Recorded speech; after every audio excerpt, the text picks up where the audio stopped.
Salut tout le monde, ici Shani Roy a.k.a. Luciani Libre, ici j'étais Luchador. Bienvenue à un nouvel épisode de Parlons Lutte avec Luciani Libre.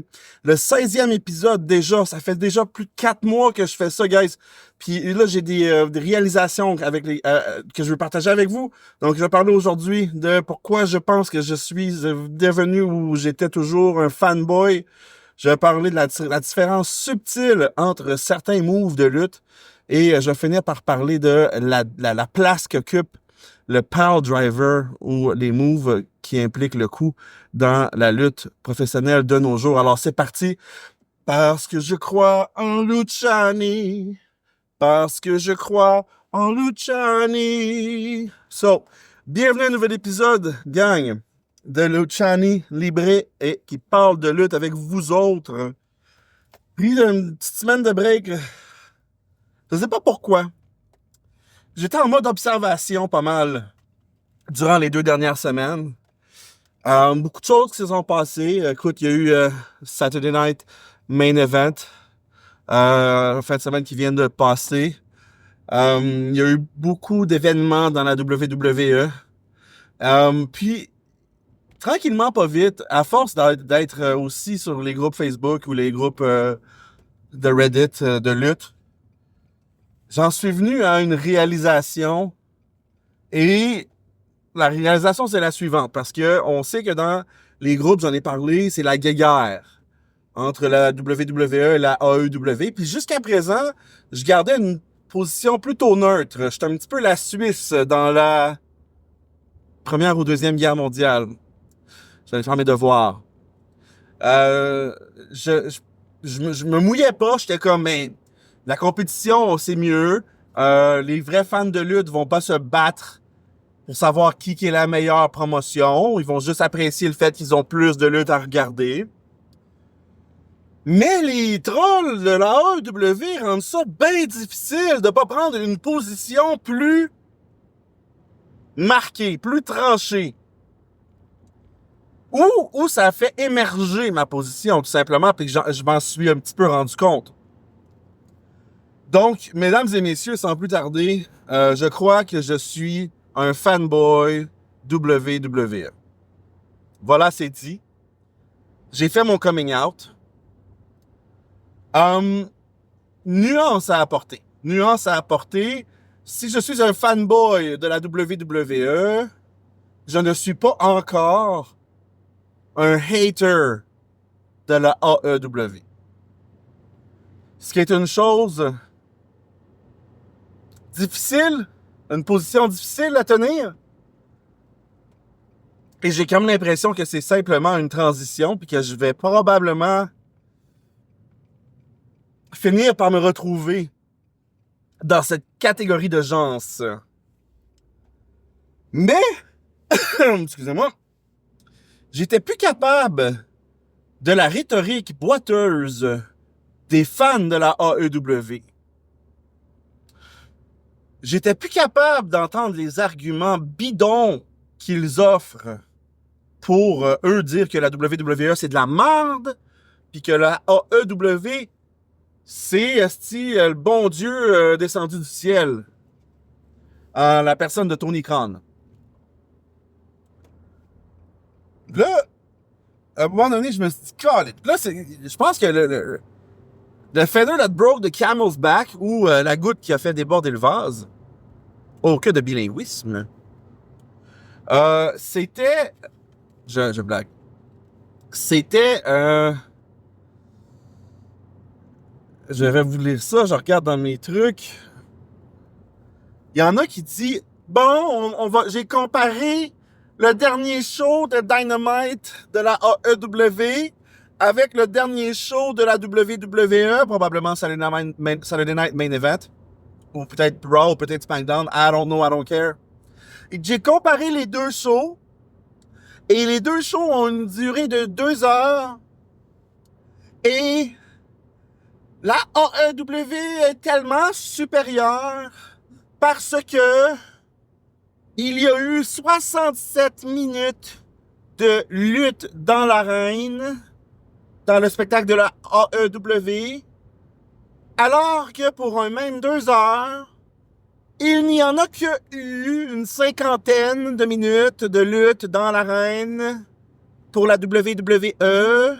Donc, CQFD, ce qu'il fallait démontrer, la AEW est supérieure parce qu'il y a plus de lutte dans le ring par 2 heures que la WWE. Charabia, tas de bullshit. Je trouve que c'est l'argument le pire, mais qui démontre encore que la base de fans de la AEW, en tout cas celle qui est un peu troll, ne semble pas comprendre l'essence même de la lutte. Mesdames et messieurs, je vais me répéter et après ça, je passe à mon deuxième point. La lutte professionnelle est un spectacle. C'est un pestacle, les amis. C'est un stacle.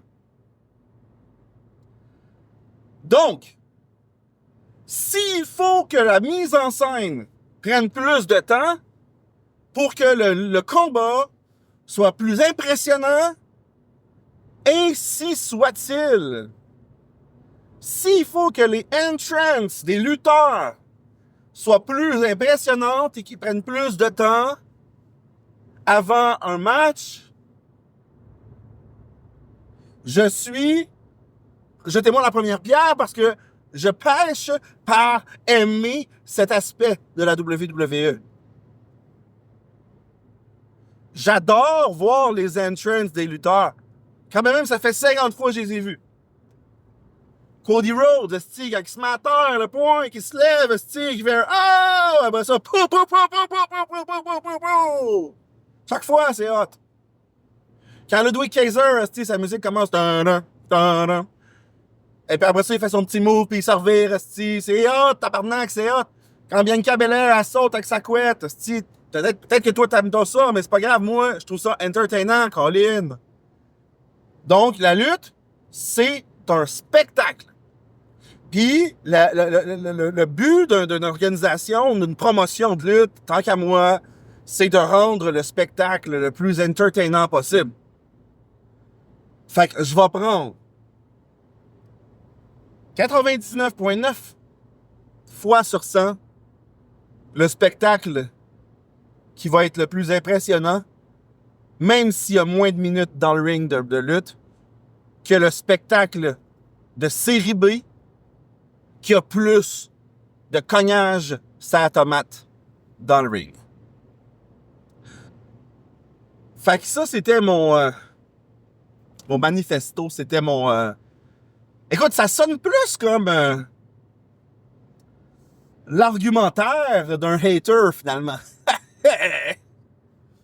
Ma transition fut brève.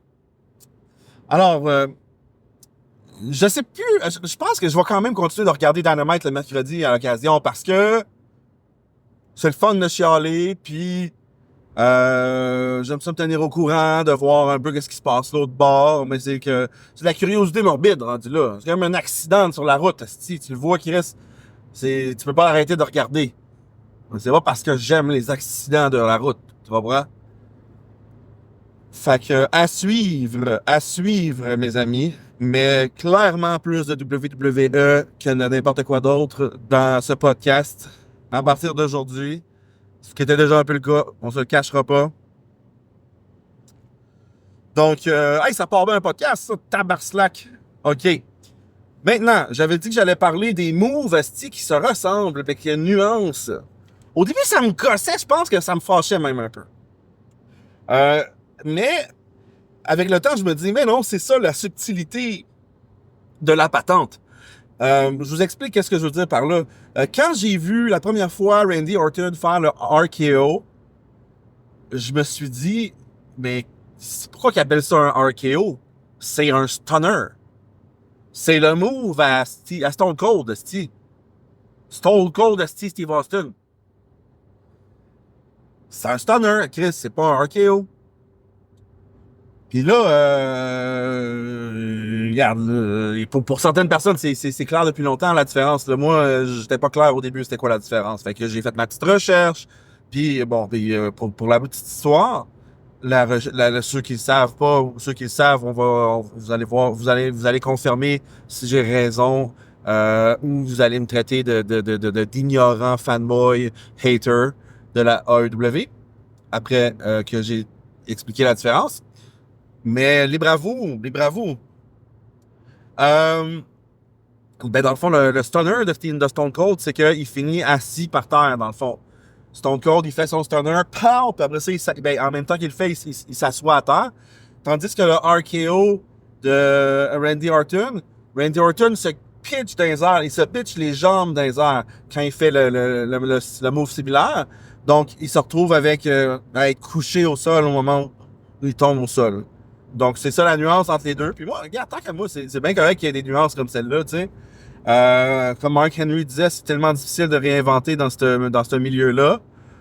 Donc, ça, c'était le premier move que je me suis comme un petit peu head scratcher, là. C'est comme, c'est quoi la différence, tu sais? Pourquoi on appelle ça un RKO? Un autre move récemment, c'est celui de Drew McIntyre. Hein, on parle de son kick, le nom de son kick, c'est le Claymore, OK? Fait que là, lui, il donne un Claymore. Là, j'étais comme... puis en plus, là, moi, encore une fois, je l'ai googlé, puis selon ce que je vois, le Claymore, c'est en réalité un drop kick, mais couché sur le dos, genre. Tu comprends? Tandis qu'un drop kick, t'es comme sur le côté avec tes deux pieds au moment de l'impact. Alors que le Claymore, ça serait couché. Là, je suis pas sûr, par exemple. Fait que... Mais, à l'occasion, on dirait aussi que le Claymore de Drew McIntyre, on dirait que c'est un super kick à l'occasion parce qu'il me semble que je l'ai vu faire des fois un super kick à une jambe. Puis ils l'ont appelé le Claymore. Fait que là, j'étais comme, go fucking figure. Pourquoi qu'on appelle ça le Claymore au lieu du super kick ou au lieu du drop kick? Pas sûr. Donc, pour terminer peut-être cette séquence-là, rapidement, j'avais dit que j'allais parler de quoi qui m'énerve dans WWE. Y a un move en particulier qui me gosse, OK? Et en contrepartie, je vais vous parler d'un que j'aime beaucoup, d'accord? Qui est similaire, en quelque sorte. Donc, celui que j'aime pas, c'est le genre de splash, OK? Le saut à partir du coin, OK? Du corner. Quand les gens se lancent sur des gens à l'extérieur du ring. Mais ça me dérange pas quand c'est, mettons, un gars qui se pitch sur deux. Ce que j'aime pas, c'est quand ils font genre un gars qui se pitch sur genre 7 personnes. Les 7 personnes sont littéralement, obviously, en train de l'attraper pour pas qu'il se fasse mal. Mais ils se calent tout à terre comme s'ils venaient de mourir. Comme si une petite grenade venait d'être lancée. Ça, j'ai toujours trouvé ça ridicule. La ré... Puis on va voir à la fin quand je vais parler des moves du Power Driver, là, qui est la position de la WWE par rapport au Power Driver en été une de réalisme. Alors que dans ce cas-ci, l'espèce de splash en dehors du ring qu'on fait tomber 7 personnes, on n'est vraiment pas dans le réalisme, mais on n'est pas non plus dans le côté burlesque non plus, parce que c'est pas fait pour rire. La foule d'habitude, elle rit pas, elle fait juste comme yeah! Fait que moi, je suis comme, je suis tanné de ce move-là. Puis, évidemment, c'est moins pire même pour nous à la télévision parce qu'on voit pas le setup. On voit pas les personnes se lever tranquillement, les 7 une à côté de l'autre, en attendant que la personne monte sur le coin et qu'elle se garoche dessus. Tu sais, si t'es là dans l'arène, ça doit être encore plus ridicule parce que tu vois tout le build-up non-sens. Tu sais, voir qu'il n'y en a pas un, c'est Chris de 7 qui aurait pas pu se tasser, tu sais. Fait que ça me gosse, OK? L'autre qui, en contrepartie, que j'aime beaucoup, c'est ce qu'il appelle le Suicide Dive. Donc, le Suicide Dive, c'est quand on va... Encore une fois, je l'explique pour qu'on soit tous sur la même longueur d'onde, OK? C'est celui qui va... Quand le lutteur va sauter tête première entre la top rope puis la middle rope pour aller tackle, un petit peu plaquer le lutteur qui se trouve à l'extérieur du ring, OK? Puis ça, il est impressionnant, ce saut-là, plusieurs raisons. Premièrement, il se passe beaucoup plus rapidement. Il n'y a pas genre, je prends une demi-heure à monter sur le coin, que c'est fucking prévisible. Qu'est-ce que je m'en vais faire? Le suicide dive, d'habitude, ben, la personne, soit elle se rend d'un rope l'autre bord, elle prend de l'élan puis elle se pitch en tête première entre les deux cordes, ou elle fait juste se prendre d'élan puis sauter de tête première entre les deux cordes, ce qui est beaucoup plus crédible parce que le lutteur en dehors du ring peut ne pas avoir vu venir le move du tout, right? Donc, maintenant, j'ai appris qu'il l'appelait le suicide dive parce que c'est un move hyper dangereux. Il y a beaucoup de lutteurs qui ont accroché leurs pieds dans la middle rope ou la top rope en essayant de faire le saut. Puis quand ça se produit, ben tu perds le contrôle de ton saut. Tu peux tomber tête première au sol. Donc, c'est un move qui est très dangereux, mais qui n'est pas banni. Parce que j'imagine, on l'appelle suicide, ça veut dire que tu ne mets pas en danger quelqu'un d'autre. Donc, tu te mets en danger. Comme ma grand-mère le disait, si tu veux t'enlever la vie, elle te regarde, ben t'as pas le droit de n'amener un autre avec toi. OK? Fait elle disait ça. Quand elle voyait les voitures passer trop vite sur l'autoroute. Donc, j'imagine que si ma grand-mère puis Papa H seraient d'accord avec ça, parce que, de toute évidence, la WWE n'ont pas de problème avec les suicide dives parce qu'ils mettent pas en danger un autre lutteur puis que c'est ta décision si tu veux le faire ou pas, au final. OK? Fait que si tu le fais, ben Chris, c'est ton problème à toi si ça se passe mal. Ce qui est un segue parfait pour ma troisième partie, celle où on va parler du pile driver. OK? Donc, ce fameux move-là où on va, dans le fond, prendre le lutteur adverse à l'envers pour smasher sa tête sur le parquet. OK? Sur le tapis du ring. Il y a plein de variations encore. On parle de variations de move aujourd'hui. Donc, il y a le Power Driver, il y a le Tombstone de Undertaker. On a vu en fin de semaine, mais on l'a pas vu en fin de semaine, après Saturday Night Main Event, Kevin Owens, quand le show était terminé, a fait un Power Driver, un package Power Driver, dans le sens où il l'a pris en paquet, il a pris sa tête à terre. Ce qui est très nice, dans le sens où Papa H Cooking encore, tu sais, il a encore réussi à utiliser les réseaux sociaux pour créer le buzz. Hier, il disait qu'il y avait 40 millions de personnes qui ont visionné ce clip.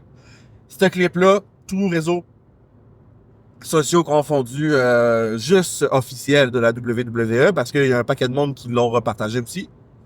Donc, ça pour dire que ce move-là met en danger, entre guillemets, une autre personne. OK? Donc, parce que c'est pas la personne qui fait le move qui risque de se blesser, c'est la personne qui reçoit le move. Donc, la WWE a décidé de bannir ce move-là en quelque sorte. Je dis en quelque sorte parce que ça a fait partie, dans le fond, c'était vraiment au cœur du retournement de Kevin Owens en heel dans les 2 derniers mois, ce move-là. Parce qu'il l'a fait à Randy Orton, puis là, il l'a refait à Cody Rhodes. Donc, c'est rendu vraiment, genre, considéré comme un move banni, que tu vas être sanctionné si tu le fais.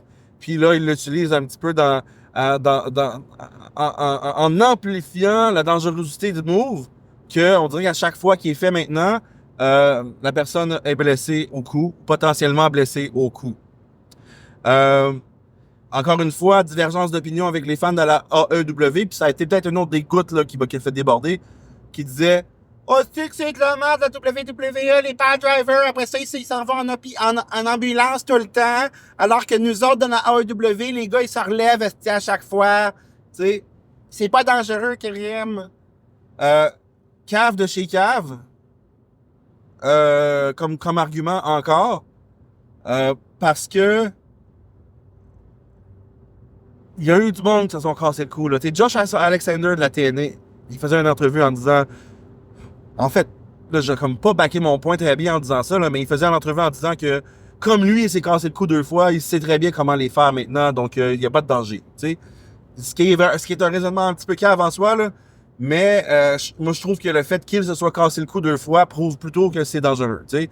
Puis il y a eu des accidents Stone Cold Steve Austin s'est fait casser le cou en se faisant faire un power driver. OK? Bon argument. Fait que tu veux pas perdre un de tes meilleurs lutteurs à cause de ça. Donc, la WWE a statué. On est en symbiose avec notre temps.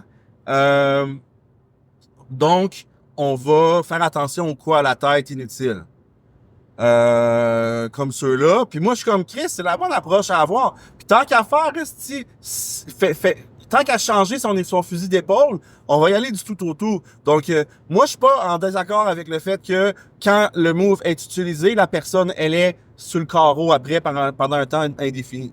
Donc, et souvent, c'est pour ça que souvent quand on a des lutteurs qui ont besoin d'un congé, ils vont subir une attaque comme celle-ci pour qu'ils partent en ambulance puis qu'on fasse nous autres comme fuck you, tabarnak, t'aurais pas dû. Puis en même temps, le lutteur en question, il a le congé qu'il souhaitait avoir. Donc, d'une pierre deux coups, si tu veux mon avis.